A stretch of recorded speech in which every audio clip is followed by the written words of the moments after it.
क्षेत्र मिति का प्रश्न हम लोग आज के वीडियो में देखेंगे। हमेशा प्रत्येक वीडियो में आपको एग्जाम के पैटर्न के बारे में कुछ ना कुछ हम बताते रहते हैं, फिर इसकी चर्चा एक बार कर रहे हैं। इससे पहले वास्तविक संख्या का और त्रिकोणमिति का वीडियो हमने किया। यदि आप वास्तविक संख्या, त्रिकोणमिति और अभी जो क्षेत्रमिति कर रहे हैं इसको कंप्लीट कर लेते हैं आप, तो एग्जाम में 50 से 60 नंबर आप ऑब्जेक्टिव सब्जेक्टिव मिला के कर लीजिएगा। क्योंकि एग्जाम का जो भी पैटर्न है उसमें प्रश्नों की संख्या दुगुनी होती है, तो स्वाभाविक है जो पहले 10 नंबर का आता था अब वह 20 नंबर का हो गया है। और यहाँ पाबंदी भी नहीं है कि आपको क्षेत्रमिति से या सांख्यिकी से या त्रिकोणमिति से इतने बनाना है। तो हमारा यदि सांख्यिकी ठीक है, हमारा क्षेत्रमिति ठीक है, हमारा त्रिकोणमिति ठीक है, हमारा वास्तविक संख्या ठीक है, जहां जो चैप्टर ठीक होगा वहीं से हम पूरा क्वेश्चन कर देंगे। वहां हमको विद्वता नहीं दिखाना है, हमको अपनी काबिलियत सिद्ध करके आना है। परीक्षा में हमको लड़ाई नहीं करना है, प्रश्न से फरिया लेंगे क्या नहीं बोलेगा। तो इस सोच से बाहर निकलना है और जहां से मैक्सिमम स्कोर हो सके हल्का से हल्का कोई हमको टच करना है और वहां से निकल के 100 का 100 नंबर लेके आ जाना है। इसके लिए लगातार हम प्रयास कर रहे हैं। वास्तविक संख्या का जिस तरह का क्वेश्चन पूछता है उसका हमने सारा बताया हुआ आपको। त्रिकोणमिति का भी जो जो क्वेश्चन पूछता है, जैसा जैसा पूछता है, प्रीवियस ईयर का टोटल करवाया आपको। क्षेत्रमिति भी लगभग अब कंप्लीट होने वाला है। यहाँ से भी हमने आपको जो पॉसिबल प्रीवियस ईयर का जो हमने देखा पैटर्न क्वेश्चंस आते हैं वो करवाने का प्रयास कर रहे हैं, करवा ही रहे हैं। आप पूरे मन से यदि कर लेते हैं तो मेरा मेहनत भी सफल हो जाएगा और आपका ज़िंदगी तो सवर ही जाएगा। इसलिए आप पूरे ईमानदारी से लगिए, पूरी ईमानदारी से मेहनत कीजिए। 20 दिन का समय है और इसमें आप अपने आप को इतना मैथ में पारंगत कर लीजिए। हमारे वीडियो के साथ जुड़िए और अपने आप को इतना पारंगत कर लीजिए कि पूरा का पूरा 100 का 100 बना के आप एग्जाम से लौटिए। आइए यहाँ पे हम लोग जो क्षेत्रमिति का प्रश्न देखेंगे, इसमें से पहला प्रश्न आपका शंकु और गोला से संबंधित है और यह 2019 में पूछा हुआ है। इसको पहला क्वेश्चन में करेंगे हम लोग। इसके बाद में घन और घनाभ से एक दूसरा क्वेश्चन देखेंगे जो 2019 में ही पूछा हुआ है। यदि आप देखें तो 2 नंबर 4 नंबर तो इसी वीडियो में है। 2 नंबर 4 नंबर 2 क्वेश्चन के लिए इसी वीडियो में है। इसी चैप्टर का और कई 2 नंबर वाला प्रश्न हमने वास्तविक संख्या से, त्रिकोणमिति से भी कराया हुआ है। आप वहां से कर लेते हैं तो तीनों चैप्टर मिला के कम से कम 6, 7, 8 क्वेश्चन तो यहीं से रहना है। 8 क्वेश्चन का मतलब 8 गुना 16 नंबर। यह पहले वाले पैटर्न के अनुसार क्वेश्चंस की संख्या दुगुनी होगी तो संख्या बढ़ ही जाएगा।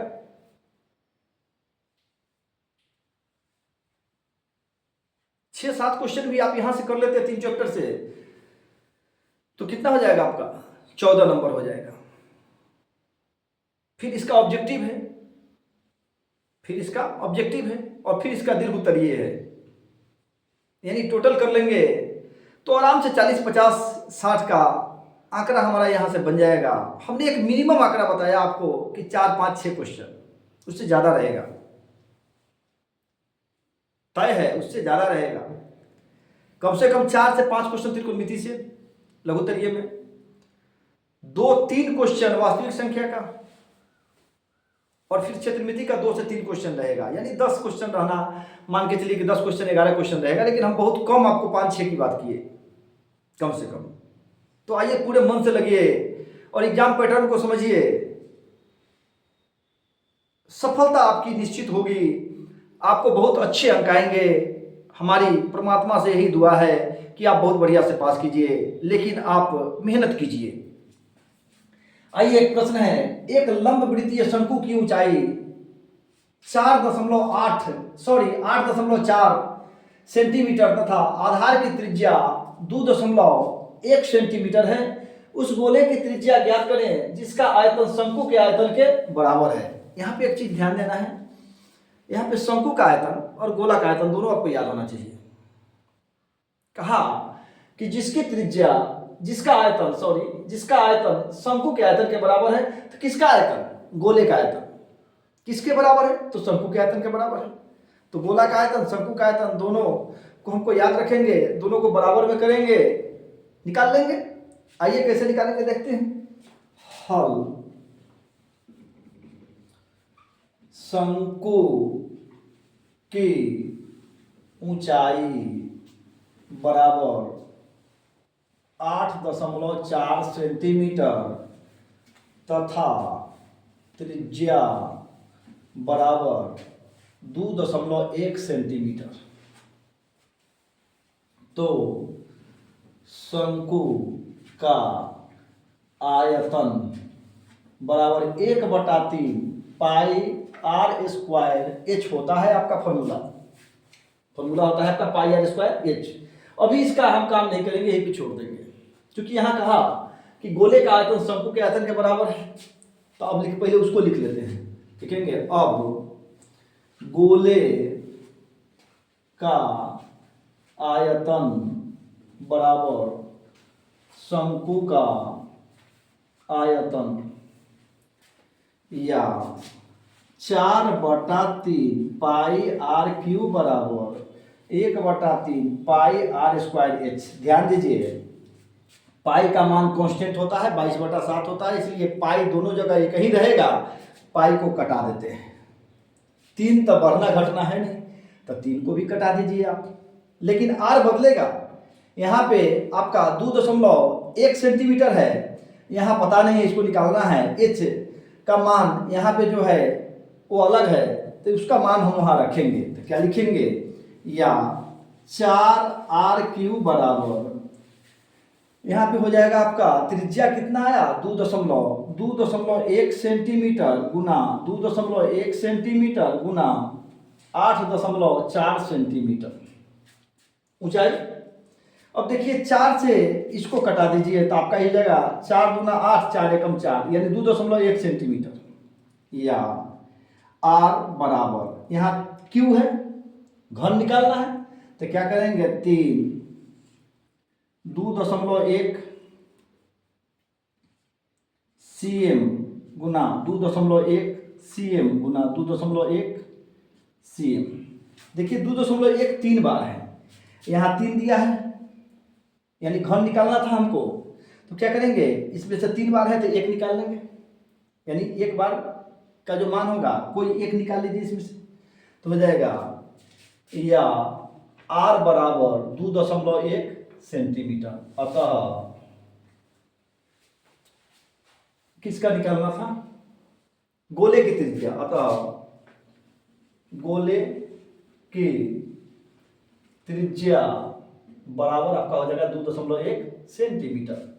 यही आपका आंसर हो गया। 2 अंक का था, कितना मिलेगा? 2।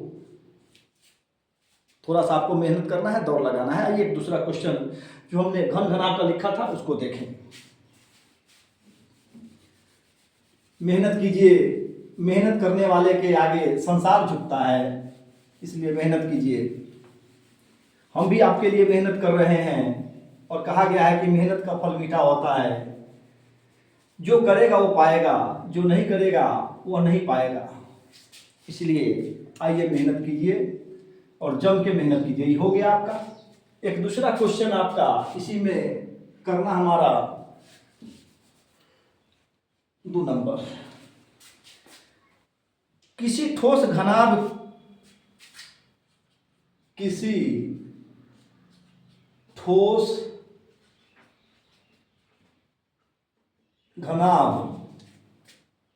जिसकी विमाएं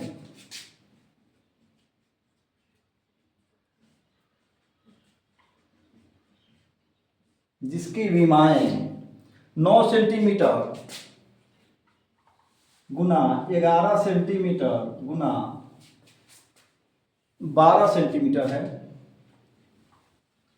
है को पिघलाकर 3 सेंटीमीटर व्यास वाले को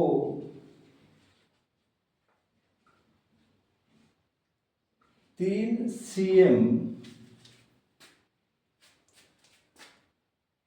व्यास वाले कितने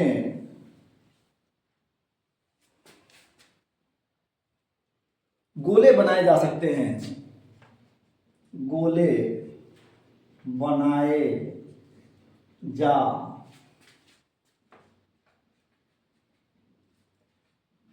सकते हैं। ध्यान दीजिए, घन घनाभ के साथ यहां पे गोला भी जुट गया। घनाभ की चर्चा थी इसलिए घन घनाभ एक चैप्टर होता है, इसलिए घन घनाभ लिखा था हमने। अब यहां कहता है कि कितने गोले बनाए जा सकते हैं, तो यहां पे हम लोग को 3 सेंटीमीटर व्यास वाला तो गोला का भी प्रश्न है, यहां पे देख लेना होगा। एक बार क्वेश्चन को फिर से मिला लेते हैं हम, ठीक है। तो कितने गोले बनाए जा सकते हैं, आइए। हल घनाभ का आयतन बराबर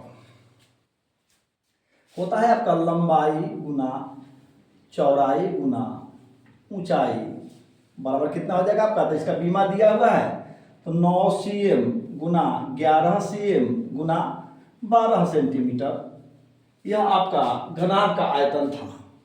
इसी को पिघला दिया गया, इसी को पिघला दिया गया और किसके रूप में बना दिया गया, तो गोले के रूप में बना दिया, गोली। तो गोले का आयतन हम लोग पढ़े थे 4/3 पाई आर क्यू। तो क्या करेंगे, अतः बने गोलियों की संख्या बराबर, तो क्या हो जाएगा आपका 9 सेंटीमीटर गुना 11 सेंटीमीटर गुना 12 सेंटीमीटर बटा 4/3 पाई आर क्यू आपका गोला का आयतन था। ये हो गया आपका घनाभ का आयतन। तो घनाभ के आयतन में गोला के आयतन से भाग दे देंगे, जितना संख्या आ जाएगा वही गोलियों की संख्या हो जाएगी। तो बराबर आपका कितना हो गया, 9 सेंटीमीटर गुना 11 सेंटीमीटर, फिर कटाना है इसलिए हम गुना नहीं कर रहे हैं, गुना 12 सेंटीमीटर अब बटा 4/3 गुना 22/7 गुना, और त्रिज्या आपका कितना था, तो कहता है कि पिघलाकर 3 सेंटीमीटर व्यास वाले, तब व्यास को त्रिज्या में जब कन्वर्ट करते हैं तो क्या होता है, 2 से भाग दे देते हैं, तो हो जाएगा 3/2 गुना 3/2 गुना 3/2 cm क्यूब। अब इसको उलट पलट के कटा दीजिए, कहानी खत्म कीजिए। तब 3 से 3 यहीं कट जाएगा, पहले 2 से 4 कट गया, इससे कट गया, तब का 11 हो गया।